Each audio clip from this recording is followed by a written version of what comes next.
شرور أنفسنا ومن سيئات أعمالنا ونشهد أن لا إله إلا الله وحده لا شريك له ونشهد أن سيدنا وسندنا وحبيبنا ومولانا محمد صلى الله عليه وعلى آله وأصحابه أجمعين. أما بعد فأعوذ بالله من الشيطان الرجيم. بسم الله الرحمن الرحيم. إن عدة الشهور عند الله 12 شهرا في كتاب الله يوم خلق السماوات والأرض منها 4 حرم ذلك الدين القيم. صدق الله المولانا العظيم وصدق رسوله النبي الكريم ونحن على ذلك لمن الشاهدين والشاكرين والحمد لله رب العالمين. حضرات محترم سامعین اکرام، میرے بڑے بزرگوں، نوجوان ساتھیوں اور گھروں میں بیٹھی ہوئی اسلام کی شہزادیوں، اللہ تبارک و تعالی نے جب اس دنیا کو بنایا، اس کائنات کو سجایا، زمین و آسمان کی تخلیق فرمائی، تو اللہ تبارک و تعالی نے انسانوں کو، جناتوں کو، دنیا کے تمام مخلوقوں کو جینے کے لیے، اپنی زندگی گزارنے کے لیے، زندگی کے حساب لگانے کے لیے اللہ نے سال، مہینے اور دن اور ہفتے مقرر کیے تاکہ لوگ اپنے زندگی کا حساب لگا سکے، اپنے کاروبار کا حساب لگا سکے، اپنی تجارت کا حساب لگا سکے کہ میں فلاں دن تجارت کرتا ہوں، فلاں دن چھٹی کرتا ہوں۔ یہ تمام نظام اللہ نے اس وقت تیار کیا جب اللہ تبارک و تعالی نے صرف اور صرف زمین و آسمان ہی کو بنایا، انسان کو اس دنیا کے اندر نہیں بسایا تھا۔ اس سے پہلے اللہ نے یہ نظام تیار کر رکھا تھا۔ یہ نظام جب تیار ہو گیا، دن، رات، مہینے، ہفتے، سال جب یہ تیار ہو گئے، تب جا کر اللہ تبارک و تعالیٰ نے دنیا کے مخلوق کو بسانا شروع کیا۔ اللہ تبارک و تعالیٰ نے تب جا کر انسانوں کو اس دنیا کے اندر بھیجنا شروع کیا تاکہ جب دنیا کے اندر انسان جائیں گے تو ان کو زندگی گزارنے کے بعد کوئی مشقت اور پریشانیاں نہ ہو، ان کی زندگی کے اندر کوئی دشواریاں نہ ہو کہ ہم کس طرح اپنی زندگی کی شروعات کریں، ہماری کتنی عمر باقی اور کتنی ختم ہو گئی، ہم کس لائن سے اپنے اندر جو کام کرنے والے، ان کو تجارت کرنے والے، ان کو کس لائن سے ہم درما دیں۔ تو یہ نظام اللہ نے پہلے ہی تیار کر دیا۔ اور یہ کس نے بتایا؟ انسانوں کا بتایا ہوا نہیں ہے، یہ نظام خود اللہ نے بتایا کہ اس نظام کو میں بنایا ہوں، اور میں بنا کر کے اپنے نبی کے قلب اطہر پر میں نے قرآن کے ذریعے سے اتار دیا اور اعلان کر دیا کہ اے میرے نبی، آپ پوری دنیا کے انسانیت کو بتا دیجئے کہ زندگی کس طرح گزاری جاتی ہے، زندگی کے اندر کیسے مہینے، ہفتے اور سال اور دن گزرتے ہیں، یہ سارا طریقہ آپ انسانوں کو بتا دیجئے۔ اللہ تبارک و تعالی نے اپنے کلام پاک میں ارشاد فرماتا ہے، ان عدت الشہور عند اللہ 12 شہرا فی کتاب اللہ یوم خلق السماوات والارض منها 4 حرم۔ اللہ تبارک و تعالی نے کلام پاک میں ارشاد فرماتا ہے کہ میرے نبی آپ دنیا والوں کو یہ بتلا دیجئے ان عدت الشہور عند اللہ اثنا، کہ اللہ تبارک و تعالی نے جو سال اور مہینے بنائے ہیں، جو دن اور رات بنائے ہیں، جو ہفتے اللہ نے بنائے ہیں، اللہ تبارک و تعالی یہ سال اور مہینے کا نظام اس وقت پیدا کیا یوم خلق السماوات والارض، جب اللہ نے زمین و آسمان کی تخلیق فرمائی، جب اللہ نے زمین و آسمان کو بنایا، جب اللہ نے آسمان کو سجایا، زمین کی رونق کو سجایا، آسمان کے اندر چاند اور سورج کو اللہ نے لگا دیا، اسی وقت اللہ نے فرما دیا یوم خلق السماوات والارض منها اربعۃ حرم، اللہ نے فرما دیا او لوگوں اے انسانوں، تمہارے لیے میں نے سال کے 12 مہینے بنائے، جب تم 12 مہینے گزار دیو تو تمہاری زندگی کا 1 سال مکمل ہو جاتا ہے۔ انسان کے لیے اللہ ان کے جینے کا طریقہ بتایا، سلیقہ بتایا، ڈھنگ بتایا، طرز بتایا کہ اس طرز پر، اس سلیقے پر، اس ادا پر، اس کتاب پر تم اپنی زندگی گزارے گئے تو دنیا کے اندر بھی کامیابی ملے گی اور آخرت کے اندر بھی کامیابی ملے گی۔ پھر آگے اللہ فرماتا ہے اربعۃ حرم، کہ میں نے جو 12 مہینے بنائے ہیں، سال کے جو 12 مہینے میں نے منتخب کیے ہیں، ان میں سے 4 مہینے کو میں نے الگ کر دیا۔ اللہ کیا فرماتا ہے کہ 4 مہینوں کو میں نے الگ کر دیا، ان 12 مہینوں میں سے میں نے 4 مہینوں کو چن لیا، اور یہ 4 وہ مہینے ہیں جس کو میں نے محترم بنایا، عظمت والا بنایا، پاکیزہ مہینہ بنایا، جس مہینے کا احترام کفار و مشرکین بھی کیا کرتے تھے، بت پرست لوگ بھی ان مہینوں کا احترام کیا کرتے تھے۔ جو اللہ کو نہ مانے، اللہ کے نبی کو نہ مانے، وہ بھی اگر اس مہینے کا احترام کرے تو بتائیے وہ مہینہ کتنا بابرکت ہوگا، کتنا عظیم مہینہ ہوگا کہ کفار و مشرکین بھی ان مہینوں کا احترام کرتے تھے۔ اللہ آگے قرآن میں فرماتا ہے ذَلِكَ الدِّينُ الْقَيِّمُ فَلَا تَظْلِمُوا فِيهِنَّ أَنفُسَكُمْ وَقَاتِلُوا الْمُشْرِكِينَ كَافَّةً كَمَا يُقَاتِلُونَكُمْ كَافَّةً، کہ اے لوگوں، جب یہ 4 مہینے آتے تھے، کفار و مشرکین ان مہینوں میں گالی دینا چھوڑ دیتے تھے، جھگڑا کرنا چھوڑ دیتے تھے،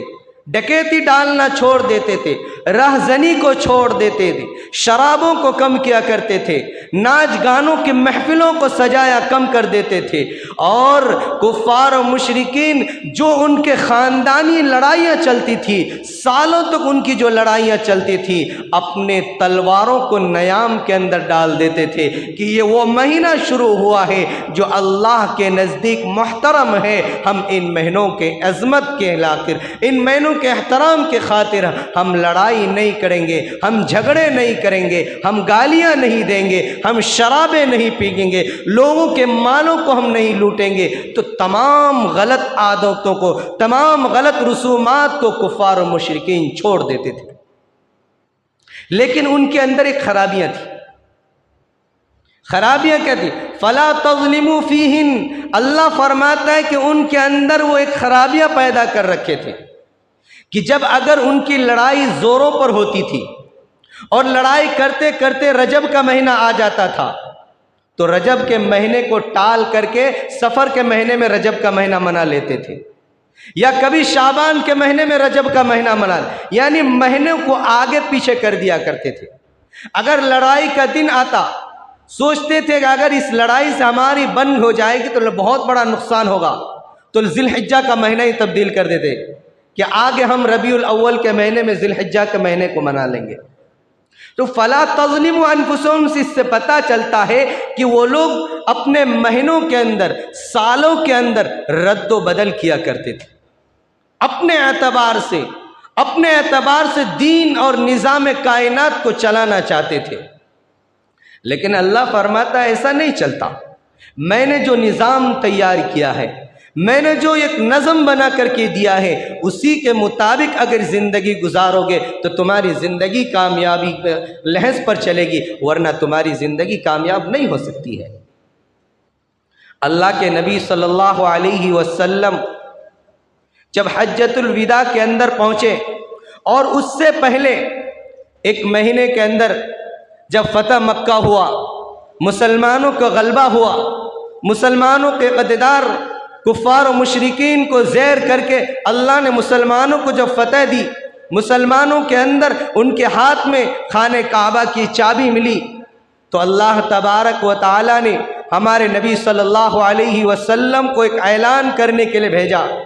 جس کی معیت کے اندر حضرت ابو بکر صدیق رضی اللہ تعالی عنہ کو امیر حج بنا کر کے چند صحابہ کی جماعت کو بھیج کر کے کہا کہ اے لوگو، آج میں امیر حج بن کر آیا ہوں، لیکن حقیقت میں یہ حج کا مہینہ نہیں ہے، یہ ذی الحجہ کا مہینہ ہے۔ کفار و مشرکین نے ان کو رد و بدل کر دیا ہے، لیکن اللہ چاہتا ہے کہ میں آج اعلان کروں کہ آئندہ سال جو حج کا مہینہ آئے گا اس میں ہمارے نبی صلی اللہ علیہ وسلم بذات خود تشریف لائیں گے، اور اللہ تبارک و تعالی جو نظام کائنات ہے اس کو تبدیل کر کے جو اصل حج کا مہینہ ہے وہ حج کا مہینہ اصل حج کے مہینے میں لے کر آئیں گے۔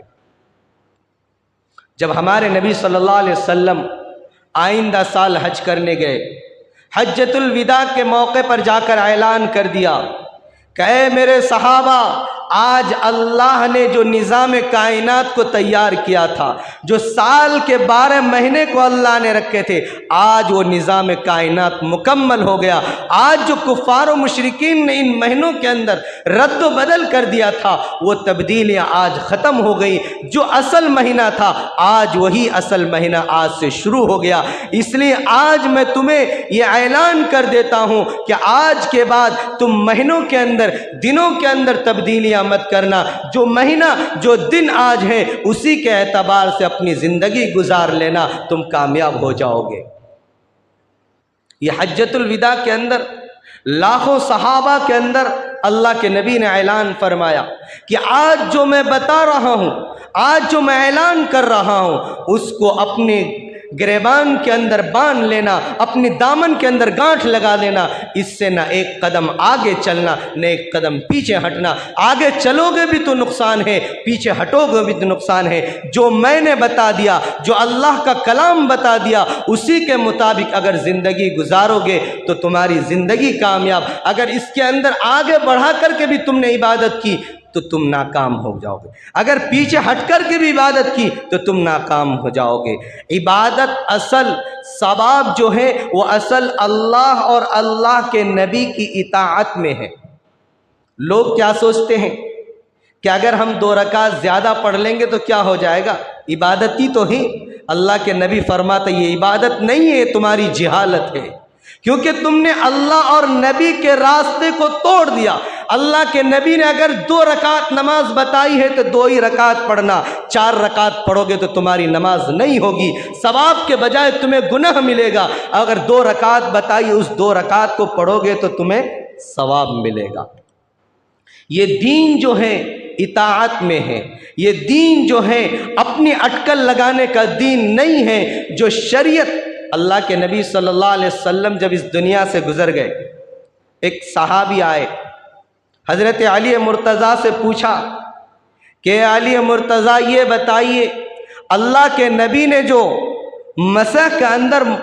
موزے کے اندر مسح کا جو طریقہ بتایا ہے،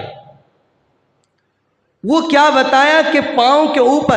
اوپر مسح کرنا، یہ ہماری سمجھ میں نہیں آتی۔ مسح تو نیچے کرنے چاہیے، غلاظتیں دھول لگتی ہے تو نیچے لگتی ہے۔ تو حضرت علی نے کتنا پیارا جواب دیا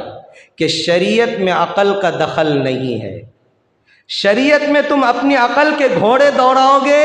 تو نہیں چلنے والی۔ جو اللہ کے نبی نے بتا دیا سمعنا واطعنا، اس میں کہہ دو اللہ کا قرآن فرماتا ہے کہ اے انسانوں، اے جناتوں کی جماعت، جو میرے نبی نے بتا دیا اس پر کہہ دو سمعنا، ہم نے سن لیا، واطعنا، اور ہم نے اطاعت بھی کر لیا۔ اس میں اپنی عقل کے گھوڑے مت دوڑاؤ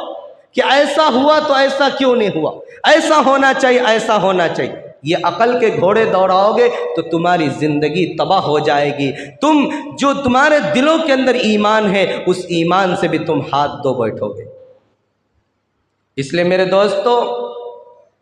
اللہ نے قرآن کے اندر فرمایا اربعۃ حرم، کہ 4 مہینے اللہ نے محترم بنائے۔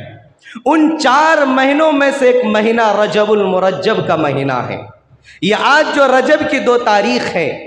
یہ محترم مہینہ شروع ہوتا ہے۔ اللہ کے نبی نے فرمایا کہ 3 مہینے لگاتار آتے ہیں، ذی قعدہ، ذی الحجہ، محرم، یہ 3 مہینے لگاتار آتے ہیں، اور 1 مہینے کو اللہ نے الگ کر دیا، کیونکہ اس مہینے کا تعلق عرب کے اندر ایک قبیلہ تھا جن کا نام قبیلہ مضر کے نام سے جانا جاتا تھا۔ یہ قبیلے والے اس مہینے کا بہت زیادہ احترام کرتے تھے، بہت زیادہ اس مہینے کے اندر روزے رکھا کرتے تھے، اس مہینے کے اندر قربانیاں دیا کرتے تھے، اس مہینے کے اندر زکاتوں کو نکالا کرتے تھے، اور وہ یہ سمجھ کر کرتے تھے کہ ہم اس مہینے کے اندر یہ ساری چیزوں کو انجام دیں گے تو ہمیں بہت بڑا ثواب ملے گا۔ جب اللہ کے نبی صلی اللہ علیہ وسلم اس دنیا کے اندر آئے، اللہ کے نبی آ کر تمام رسومات کو ختم کر دیا۔ تمام زمانہ جاہلیت کے جو رسم تھے، جو قربانی کرنے کا طریقہ تھا، جو کفار و مشرکین رجب کے مہینے میں خانہ کعبہ کے پاس جا کر طواف کرتے تھے اور اپنے جانوروں کی قربانی پیش کیا کرتے تھے اور اپنی منتوں کو پورا کرنے کے لیے اپنے بھیٹ چڑھاتے تھے، اللہ کے نبی نے فرما دیا کہ آج جب اللہ نے دین کو مکمل کیا تو تمام رسومات کو بھی اللہ نے مکمل کر دیا۔ قربانی کا جو رسم تھا اللہ نے اس کو منسوخ کر دیا، لیکن اس مہینے کی عظمت کو باقی رکھا۔ زکوٰۃ کا جو تمہارا یہ عقیدہ تھا کہ رجب کے مہینے میں زکوٰۃ ادا کریں گے تو ہماری زکوٰۃ ادا ہوگی، اللہ نے اس کو بھی ختم کر دیا۔ تمہارا جب سال مکمل ہوتا ہے زکوٰۃ ادا کرو، تمہاری زکوٰۃ قبول ہو جائے گی۔ اس مہینے کے اندر کچھ لوگوں نے ایسے غلو اور ایسی بدعات کو انجام دیے ہیں جس سے دین کے اندر خرابیاں آتی ہیں، جس سے عقائد کے اندر بگاڑ پیدا ہوتا ہے، جس سے ہمارا ایمان کمزور ہوتا ہے۔ ابھی رجب کا مہینہ شروع نہیں ہوا، ہمارے علاقے سے، بہت سے علاقے سے فون آتا ہے، اتنا فون تو رمضان کے مہینے کے لیے بھی نہیں آتا ہے۔ رمضان کے مہینے کے جو روزہ رکھتے ہیں اس پر بھی احترام اتنا نہیں ہوتا ہے جتنا رجب کے مہینے کے روزے کو لوگ سمجھتے ہیں ثواب کا، جبکہ اللہ کے نبی نے فرمایا سب سے محترم مہینہ جو ہے رمضان المبارک کا مہینہ ہے۔ رمضان کے روزے سب سے اصل ہیں، باقی جتنے روزے ہیں وہ سارے نوافل ہیں یا سنت ہیں۔ اللہ نے جو فرض روزہ اختیار کیا وہ رمضان المبارک ہے۔ رمضان کے مہینے کے بارے میں اتنا لوگ نہیں پوچھتے جتنا رجب کے بارے میں پوچھتے۔ رات میں بھی بہت سارے فون آئے کہ کب سے روزہ رکھنا شروع کرے۔ میں نے کہا اگر روزہ رکھنا ہے تو روزے سے پہلے 5 وقت کی نمازی بن جاؤ۔ روزہ رکھنا کمال نہیں ہے، اصل 5 وقت کی نماز پابندی سے ادا کرنا یہ کمال ہے۔ نماز تو پڑھتے نہیں، خاص طور پر ہماری گھر کی عورتیں اس میں زیادہ غلو کرتے ہیں۔ نماز تو ندارت، روزہ رکھنے کے بڑے شوقین، اور کہا رجب کے روزہ ہم رکھ رہے ہیں۔ یہ رجب کا روزہ کچھ نہیں۔ رجب کا روزہ کے بارے میں اللہ کے نبی صلی اللہ علیہ وسلم سے ایک صحابی نے دریافت کرا، فرمایا اللہ کے نبی میرے اندر اللہ نے طاقت دی ہے کہ میں روزہ رکھوں، تو اللہ کے نبی صلی اللہ علیہ وسلم نے فرمایا کہ مہینے میں 1 روزہ رکھ لیا کرو۔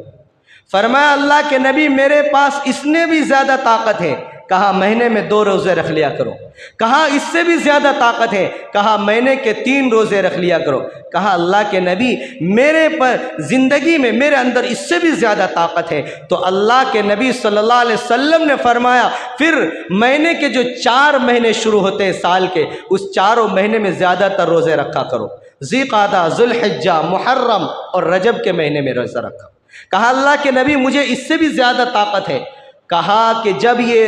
مہینہ شروع ہو جائے رجب کا، محرم کا، ذی قعدہ کا، ذی الحجہ کا، تو اس میں 3 دن روزے رکھا کرو اور 3 دن افطار کیا کرو۔ لگاتار روزے نہ رکھنا، اور اس نیت سے رجب کے روزے نہ رکھنا کہ اگر میں روزہ رکھوں گا تو میرے لیے روزہ رکھنا ضروری ہے۔ اگر اس نیت سے روزہ رکھو گے تو تمہارے روزے کا ثواب کم ملے گا، گناہ زیادہ ملے گا۔ اور اگر سال کے 12 مہینے تم نوافل کے روزے رکھتے ہو تو پھر رجب کے مہینے میں بھی روزہ رکھو۔ حضرت عمر فاروق رضی اللہ تعالیٰ عنہ کا خلافت کا زمانہ ہے۔ حضرت عمر فاروق رضی اللہ تعالیٰ عنہ وہ خلیفہ ہیں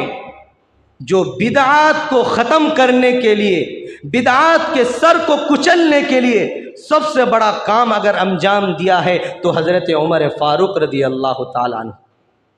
اتنے بدعات کے سر کو وہ کچلے ہیں کہ شیطان بھی ان سے دیکھ کر ڈرتے تھے کہ اگر میں لوگوں کے جا کر شیطانی کام کروں تو حضرت عمر تلوار لے کر کھڑا ہے، کہیں میری گردن نہ اڑے۔ شیطان بھی راستہ چھوڑ کر کے بھاگ جاتے۔ حضرت عمر فاروق رضی اللہ تعالی عنہ کو معلوم چلا کہ لوگ رجب کے مہینے کو رمضان کے مہینے سے زیادہ عظمت اور احترام کے مہینہ سمجھنے لگا۔ حضرت عمر فاروق کو معلوم چلا کہ لوگ جتنا احترام رجب کے مہینے میں روزہ رکھنے کے بارے میں کر رہے ہیں کہ پورے مہینے روزہ رکھنا ہے، احترام کے ساتھ روزہ رکھنا ہے، اور رمضان کے مہینے کی اتنی عظمت ان کے دلوں کے اندر نہیں، تو حضرت عمر فاروق تلوار لے کر، ننگی تلوار لے کر گھر سے نکلے، اور جن جن حضرات کے بارے میں معلوم چلا کہ فنا فنا آدمی روزہ رکھا ہے، فوراً ان کے گردن پر تلوار رکھی، کہا کہ میرے سامنے افطار کرو۔ تم رمضان کے مہینے سے زیادہ اس مہینے کو عظمت کیوں دے رہے ہو؟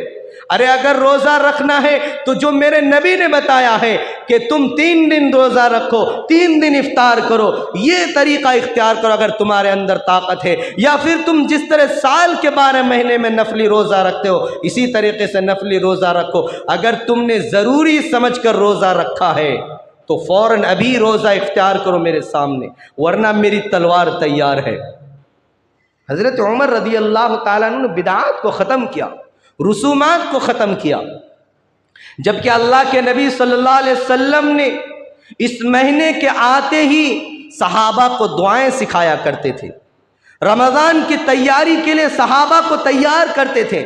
کہ اے لوگوں اب ہم رمضان المبارک کے بالکل قریب آ گئے، اب رمضان المبارک صرف ہمارے 2 مہینے بیچ میں فرق ہے، تیسرا مہینہ رمضان المبارک ہے، ہم اس کی تیاری میں لگے۔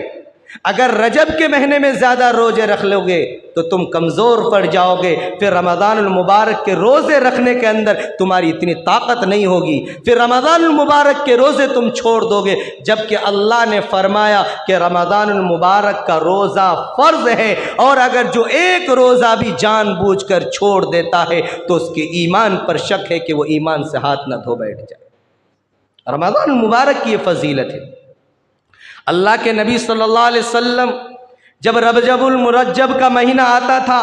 صحابہ کے اندر دعائیں کا تلقین کیا کرتے تھے، اے میرے صحابہ اس دعا کو کثرت سے مانگا کرو تاکہ اللہ تمہاری زندگی کے اندر، تمہاری عمر کے اندر برکت عطا فرمائے، کہ اللہ رجب کا بھی مہینہ گزر جائے، شعبان کا بھی مہینہ گزر جائے، اور اللہ ہم سب کو رمضان المبارک کا مہینہ عطا فرما دے۔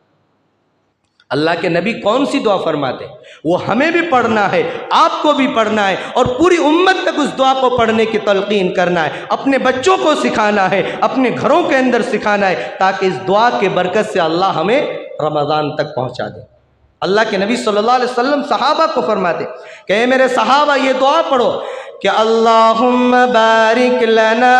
فی رجب و شعبان وبلغنا رمضان۔ اللہ کے نبی صلی اللہ علیہ وسلم نے فرمایا کہ اے میرے صحابہ اللہ سے دعا کیجئے کہ اللہ ہماری عمر میں، ہماری زندگی میں اتنی برکت عطا فرما دیجئے کہ اللہ ہم رجب کے اندر بھی زندہ ہوں، شعبان کے اندر بھی ہماری زندگی باقی رہے، اور رمضان المبارک کا مہینہ ہم سب کو مل جائے۔ اس لیے میرے دوستو اس دعا کو پڑھنا ہے کہ اللہم بارک لنا، جس کو یاد نہیں میرے ساتھ پڑھیے، آپ کو بھی یاد ہوگا، پڑھیے اللہم بارک لنا فی رجب و شعبان وبلغنا رمضان، کہ اللہ ہماری زندگی کے اندر، ہماری عمر کے اندر برکت عطا فرما دیجئے، کہ اللہ یہ جو رجب کا مہینہ شروع ہوا ہے، آپ کا محترم مہینہ ہے، عظیم مہینہ ہے، یا اللہ اس کے بعد جو شعبان کا مہینہ ہے جس کے بارے میں میرے نبی نے فرمایا شعبان شہری و رمضان شہر اللہ، شعبان تو میرا مہینہ ہے اور رمضان تو اللہ کا مہینہ ہے۔ رمضان اللہ کا مہینہ شروع ہونے والا، جس کے اندر اللہ نے فرمایا کہ جو رمضان المبارک کا مہینہ پا لیتا ہے، اللہ فرماتا ہے کہ میں ان کی مغفرت بھی کرتا ہوں، ان کے لیے دریائے رحمت کو کھول دیتا ہوں، اور ان کے لیے جہنم سے آزادی کا پروانہ بھی دیتا ہوں۔ 3 بشارتیں اللہ نے رمضان المبارک کے مہینے کے بارے میں بتائی۔ اس لیے میرے دوستو، آج جو ہمارے معاشرے میں جو غیر چیزیں ہیں، ان چیزوں کو چھوڑنا ہے، جو اللہ اور اس کے رسول نے جو بتایا ہے ان طریقوں کو اختیار کرنا ہے۔ بتانا ہمارا کام ہے، عمل کرنا یا نہ کرنا آپ لوگوں کا کام ہے۔ قرآن و حدیث، جبکہ اللہ کے نبی صلی اللہ علیہ وسلم کو بھی اللہ نے یہ تاکید فرماتی، اِنَّكَ لَا تَهْدِي مَنْ أَحْبَبْتَ إِلَيْكَ، کہ اللہ کے نبی آپ کو تو سیدھا راستہ دکھلانا ہے، آپ کو ہدایت دینے کی ذمہ داری ہم نے آپ کو نہیں سونپی، ہدایت کی ذمہ داری میرے پاس ہے، آپ راستہ بتا دیجئے، عمل کرنا نہ کرنا سامنے والوں کا کام، آپ راستہ بتا کر کے نکل جائیے۔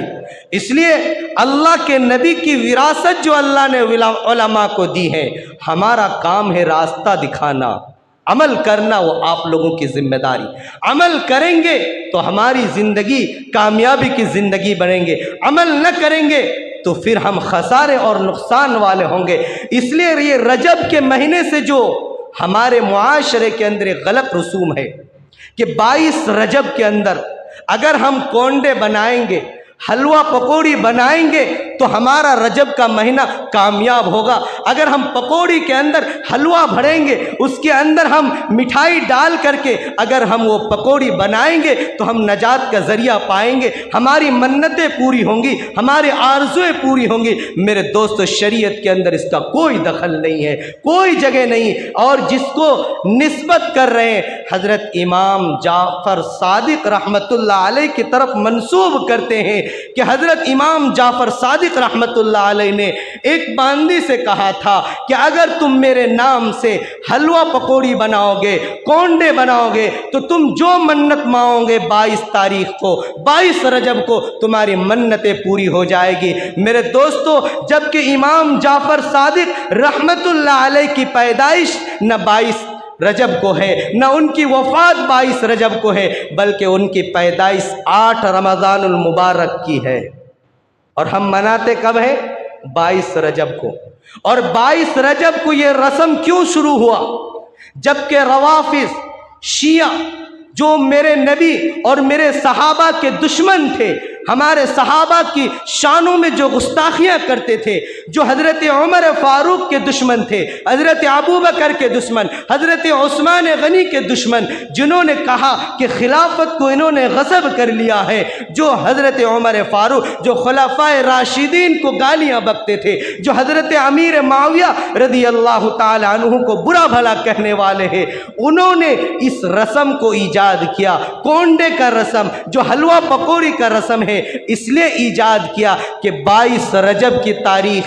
حضرت امیر معاویہ رضی اللہ تعالی عنہ کی وفات کا دن ہے۔ جب حضرت امیر معاویہ رضی اللہ تعالی عنہ 22 رجب المرجب کو اس دنیا سے رخصت فرمائے تو دشمنان صحابہ، جو شیعہ حضرات ہیں، جو صحابہ کو گالی دینا اپنے لیے فخر کی بات سمجھتے ہیں، اپنے لیے ثواب کی بات سمجھتے ہیں، تو ان کی خوشیوں کے اندر انہوں نے حلوہ پکوڑی بنا کر، کونڈے بنا کر معاشرے کے اندر، خاندان کے اندر بانٹنا شروع کیا کہ آج ہمارا ایک دشمن دنیا سے چلا گیا۔ اور نام کس کا دیا؟ حضرت جعفر صادق رحمۃ اللہ علیہ کا، جو حضرت ابوبکر صدیق رضی اللہ تعالی عنہ کے پوترے ہیں۔ ان کا نام بدنام کر کے، ان کے اس کے اندر غلو پیدا کر کے اس غلط رسوم کو پیدا کیا، تاکہ مسلمانوں کو یہ معلوم نہ ہو کہ یہ جو رسم شروع ہوا ہے یہ صحابہ کی وفات پر، ان کی خوشیاں منانے پر یہ رسم شروع ہوا ہے۔ اس لیے میرے دوستو، ہمارا کام بتانا ہے، عمل کرنا یا نہ کرنا آپ حضرات کی ذمہ داری ہے۔ عمل کریں گے تو کل قیامت کے دن اگر اللہ کے نبی کے سامنے حضرت امیر معاویہ ہمارے گریبان پکڑ کر کے، یا حضرت جعفر صادق جس کی طرف یہ ہم غلط رسوم کو منسوب کرتے ہیں کہ ان کی ولادت کی خوشی میں ہم منا رہے، گریبان پکڑ کر کے پوچھ لیں گے اللہ کے نبی کے سامنے، اے اللہ کے نبی یہ بتائیے جو یہ میرے نام کو بدنام کر رہے تھے، حلوہ پوری بکا رہے تھے اور کہتے تھے کہ میں نے منت مانگنے کے لیے، بتائیے اللہ کے نبی میں نے کب کہا تھا؟ جب اس وقت ہماری گریبان پکڑی جائے گی تو ہم اللہ کے نبی کے سامنے جواب نہیں دے سکیں گے۔ اس لیے میرے دوستو، اللہ کے نبی صلی اللہ علیہ وسلم نے فرمایا یہ رجب کا مہینہ محترم ہے، یہ رجب کا مہینہ عظمت والا مہینہ ہے، اس کے اندر نمازیں پڑھو، نوافل پڑھو، لیکن ضروری نہیں سمجھ کر پڑھنا ہے، ضروری نہیں روزے رکھنا سمجھ کر روزے رکھنا ہے، بلکہ اللہ کی اطاعت، اللہ کی فرمان برداری سمجھ کر کہ یہ محترم مہینہ ہے۔ اللہ کے نبی صلی اللہ علیہ وسلم نے فرمایا کہ جب یہ 4 مہینے شروع ہوتے ہیں، جب آدمی اس کے اندر عبادت کرتا ہے، نوافل پڑھتا ہے تو ان کو ثواب زیادہ ملا کرتا ہے، اور اس مہینے کے اندر جو گناہیں ہوتی ہیں، جو گناہ کرتا ہے تو اس کو گناہ کا عذاب بھی زیادہ ملتا ہے۔ جس مہینے کے اندر ثواب زیادہ ملتا ہے تو اس کے اندر گناہ بھی زیادہ ملا کرتا ہے۔ تو اس لیے جب کفار و مشرکین اس مہینے کا عظمت کیا کرتے تھے، ڈکیتی کرنا چھوڑ دیتے، تلواروں کو چلانا چھوڑ دیتے تھے، گالی گلوچ کرنا چھوڑ دیتے تھے، تو آج ہم تو مسلمان ہیں، اللہ اور اس کے رسول کے نام لیوا ہے، آج ہم یہ عہد کریں کہ انشاءاللہ ہماری اندر جتنی برائیاں ہیں ان برائیوں کو ترک کر کے اس مہینے کا احترام کر کے ہم اپنی زبان سے جو بولیں گے سچ بولیں گے، گالی اپنی زبان سے نہیں نکالیں گے۔ اگر ہمارے اندر شراب کی عادت ہے تو شرابوں کو ترک کر دیں گے انشاءاللہ۔ ہم اپنی تمام بری عادتوں سے، تمام برے خیالات سے، تمام بری رسومات سے انشاءاللہ تعالی ہم توبہ کر لیں گے، استغفار کر لیں گے، اور زیادہ سے زیادہ ہم نوافل پڑھیں گے، نمازوں کا اہتمام کریں گے، اور اللہ سے دعا کریں گے یا اللہ ہماری زندگی کے اندر برکت عطا فرما دیجئے کہ اللہ ہمیں رمضان المبارک کا مہینہ مل جائے۔ میرے دوستو، یہ مہینہ وہ مہینہ ہے جس کے اندر اللہ تبارک و تعالی نے ہمارے نبی صلی اللہ علیہ وسلم کو ایک بہترین سفر کرایا، ایک عظمت والا سفر کرایا، جس کو سفر معراج اور سفر اسراء کے نام سے جانتے ہیں، جس کا ذکر قرآن کریم کے اندر ہے، جس کے متعلق اللہ نے ایک سورت نازل فرمائی، اور ایک سورت نے بلکہ اللہ نے 2 سورت کے اندر اس کا تفصیل بیان کیا ہے۔ 2 سفر ہوئے ہیں اس کے اندر، ایک زمین کا سفر ہوا، ایک آسمان کا سفر ہوا، تو اللہ نے 2 سفروں کو 2 سورت کے اندر بیان کیا۔ سورہ بنی اسرائیل کے اندر اللہ نے زمین کے سفر کو بیان کیا، اور سورہ نجم کے اندر اللہ نے آسمان کے سفر کو بیان کیا کہ اللہ کے نبی آسمان کے سفر پر کیسے گئے تھے، اللہ نے زمین کے سفر کو کیسے کی۔ اس لیے یہ مہینہ اور بھی عظمت والا ہو جاتا ہے، اور اللہ کے نبی کو معراج نصیب ہو، اس سے بڑا خوش نصیب مہینہ، اس سے بڑا خوش نصیب دن کون سا ہو سکتا ہے کہ میرے نبی کو اللہ آسمان پر بلائے، اور آسمان پر بلا کر کے امت کے لیے تحفہ دے۔ میرے دوستو، جب میرے نبی صلی اللہ علیہ وسلم معراج کا جب ذکر کیا، اللہ کے نبی صلی اللہ علیہ وسلم نے جب کہا کہ میں اللہ کا نبی ہوں، اللہ کا پیغمبر ہوں، اللہ کا قرآن مجھ پر اترا ہے، تو اسی رجب کے مہینے میں ابو جہل جو کفار و مشرکین کا سرغنہ تھا، جو ہٹلر تھا، جو خانہ کعبہ کے اندر اپنے گرو گنڈالوں کو لے کر مجلسیں لگایا کرتا تھا، اور میرے نبی کی شان میں گستاخیاں کرنا اپنے آپ پر فخر سمجھتا تھا، ایک مرتبہ شہر کے کنارے پر 12 یا 11 ساتھیوں کے مجلس جما کر بیٹھے ہوئے تھے۔ رجب کا مہینہ ہے، میرے نبی صلی اللہ علیہ وسلم کی ایک عادت شریفہ تھی کہ راستے سے گزرتے تھے تو اپنی گردنوں کو جھکا کر کے گزرتے تھے، اپنی گردنوں کو ادھر ادھر تانک جھانک نہیں کرتے تھے۔ میرے نبی تواضع کے ساتھ چلتے تھے، انکساری کے ساتھ چلتے تھے، اور یہ اللہ نے میرے نبی کو ہدایت دی تھی کہ اے میرے نبی، آپ جہاں سے گزرے، اگر کسی ایسی مجلس سے گزرے جہاں جہلا کے سردار بیٹھے ہوں، جہاں آپ کے دشمن بیٹھے ہوں، تو وہاں چپکے سے گزر جائیے۔ وَإِذَا خَاطَبَهُمُ الْجَاهِلُونَ قَالُوا سَلَامًا، اللہ نے قرآن کے اندر فرمایا، 19ویں پارے کے اندر اللہ نے اس آیت کو نازل فرمایا، وَإِذَا خَاطَبَهُمُ الْجَاهِلُونَ قَالُوا سَلَامًا، کہ اے میرے نبی، آپ کے سامنے جب جہلائے عرب بکواس کرنے لگے، بحث کرنے لگے، تو آپ ان سے کچھ نہ کہیے، سلامتی کے ساتھ وہاں سے گزر جائیے اور ان کو کہہ دو کہ تم سلام رہو، تم سلامتی کے ساتھ رہو، میں تم سے بحث کرنا نہیں چاہتا، میں تم سے حجت کرنا نہیں چاہتا۔ اللہ کے نبی کو اللہ کی طرف سے تاکید ہوئی، تو اللہ کے نبی گزر رہے تھے، خانہ کعبہ کی طرف جا رہے تھے۔ ابو جہل نے دیکھا کہ اللہ کے نبی آ رہے ہیں، محمد آ رہے ہیں، اپنے تمام 12 ساتھیوں کو کہا تیار ہو جاؤ، محمد آ رہے ہیں، ہم ان کی شان میں گستاخیاں کریں گے۔ اللہ کے نبی جب ان کی مجلس سے گزرنے لگے تو خوب گالیاں برسائی، خوب برے بھلے کہے۔ اللہ کے نبی کہا تم سلامتی کے ساتھ رہو، میں تمہارے سوال کا جواب نہیں دیتا۔ اللہ کے نبی گزرنے لگے تو ان کو بہت غصہ آیا کہ میں محمد کو گالیاں بک رہا ہوں، ان کو برا بھلا کہہ رہا ہوں، لیکن ہمارے سوالوں کا جواب نہیں دیتا۔ اپنے تمام 12 ساتھیوں کو لے کر ان کے پاس پہنچے، کہا کہ اے محمد رک جا، ہم آپ سے ایک سوال کرنا چاہتے ہیں، ایک چیز پوچھنا چاہتے ہیں۔ اللہ کے نبی نے پوچھا کہ بتاؤ کیا پوچھنا چاہتے؟ کہ ہم نے تم کو گالیاں بکی، برے بھلے کہیں، ہم نے تمہاری شان میں گستاخیاں کی، لیکن تم ہمارے سوال کا جواب کیوں نہیں دیتے؟ کہا کہ ہم نہیں دیں گے، تمہیں جو کہنا ہے کہہ لو۔ کہا کہ اے محمد کیا تو واقعی نبی ہے؟ کہا میں نبی ہوں، میں چاہتا ہوں، ابو جہل کہہ رہا، میں چاہتا ہوں کہ جس نبوت کا تو دعویٰ کرتا ہے ایک مرتبہ تو اس کا انکار کر دے، میں دنیا کی کیا عرب کی ساری حکومت تیری جھولی میں ڈال دوں گا۔ میرے نبی نے کہا کہ اے ابو جہل، تو حکومت کی بات کر رہا ہے، ایک ہاتھ میں چاند اور دوسرے ہاتھ میں اگر سورج بھی رکھ دے اور مجھے یہ کہہ دے کہ میں اس نبوت کا انکار کروں جو نبوت مجھے اللہ کی طرف سے تحفے میں ملا ہے، میں کبھی بھی انکار نہیں کر سکتا۔ تو حکومت کی بات کر رہا، چاند اور سورج بھی لا کر رکھ دے تو بھی میں انکار نہیں کر سکتا۔ میں تو یہ کہوں گا کہ میں اللہ کا نبی ہوں، اللہ کا پیغمبر ہوں، اللہ کا بھیجا ہوا رسول ہوں۔ کہا کہ اچھا، ہم تمہارا امتحان لینا چاہتے، تم اپنی گردنوں کو پیچھے دوسری طرف پھیر لو، ہم تمہارا کچھ امتحان لینا چاہتے۔ کہا کہ نہیں، جو لینا پوچھو۔ کہا نہیں، تم اپنی گردنوں کو ادھر کر لو، پیچھے کی طرف کر لو۔ چنانچہ میرے نبی صلی اللہ علیہ وسلم گردن پھیر لیے تو اپنے تمام 12 ساتھیوں کو کہا کہ اپنی مٹھیوں کے اندر جو بھی تمہیں ملے، کنکر، کھجور کے گٹھلیاں جو بھی ملے اس کے اندر، ہاتھ کے اندر رکھو، آج میں محمد کا امتحان لوں گا۔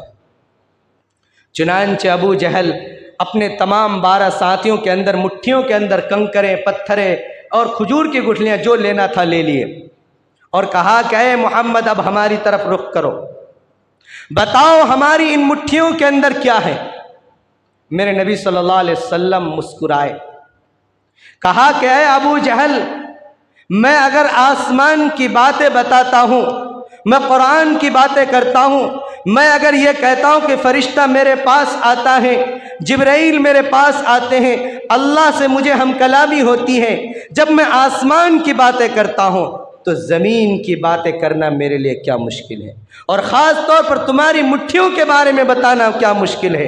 اے ابو جہل، یہ کمال نہیں کہ میں یہ کہوں کہ تمہاری مٹھی میں کنکر ہیں، تمہاری مٹھی میں کھجور کی گٹھلیاں ہیں، یہ کمال نہیں ہے، بلکہ کمال تو یہ ہے کہ تمہاری مٹھیوں کے اندر جو ہے وہ خود گواہی دے کہ میں کون ہوں، میں کیا ہوں، اور میں کیوں اس دنیا کے اندر مبعوث کرنے والا ہوں۔ میرے نبی بتا بھی رہے ہیں کہ تمہاری مٹھیوں میں کیا ہے، اور کہا کہ یہ کمال نہیں ہے، اصل کمال تو یہ ہے کہ تمہاری مٹھیوں سے خود آواز آنے لگے کہ میں کیا ہوں اور میں کیوں ہوں اور کیوں اللہ نے مجھے اس دنیا کے اندر بھیجا۔ کہا کہ وہ کیسے ہو سکتا ہے محمد؟ کہا کہ ہو سکتا ہے، اگر تم سننا چاہتے ہو تو اللہ کے حکم سے تمہاری مٹھیوں سے خود آوازیں آئے گی۔ تو ان کی مٹھیوں کے اندر جو کنکریں تھیں، پتھریاں تھیں، سب نے ایک زبان ہو کر کہا اشہد ان لا الہ الا اللہ واشہد ان محمد رسول اللہ۔ اے ابو جہل کے ساتھیوں، ہم مٹھیوں سے کنکریں، پتھریں اور گٹھلیاں ہم گواہی دیتے ہیں کہ اللہ کے بندے محمد الرسول اللہ صلی اللہ علیہ وسلم اللہ کے نبی اور اس کے رسول ہیں۔ مٹھیوں سے خود آواز آئی۔ ابو جہل کو بڑا غصہ آیا، فوراً گھر گیا اور جس معبود کی وہ پوجا کرتا تھا، پرستش کرتا تھا، اس معبود کو اٹھا کر کے لے کر آیا۔ کہا میں نے ساری زندگی تیری عبادت کی، تیری اطاعت کی، آج تجھے میری بات ماننی پڑے گی۔ آج میں تمہیں محمد الرسول اللہ کے سامنے پیش کروں گا۔ محمد الرسول اللہ جو تم کو گالیاں بکتا ہے، ہماری معبودوں کے برا بھلا کرتا ہے، آج تمہیں جا کر کے محمد کو میرے سامنے گالیاں بکنا ہے تاکہ ہمارا حساب و کتاب برا ہو جائے۔ اپنے بت کو اٹھا کر کے، اپنے معبود کو اٹھا کر کے اللہ کے نبی کے سامنے آئے، کیونکہ غصے میں تھے، ان کی مٹھیوں سے کنکریوں نے شہادت دے دی۔ معبود کو لا، کہا کہ اے میرے معبود، اے میرے خدا،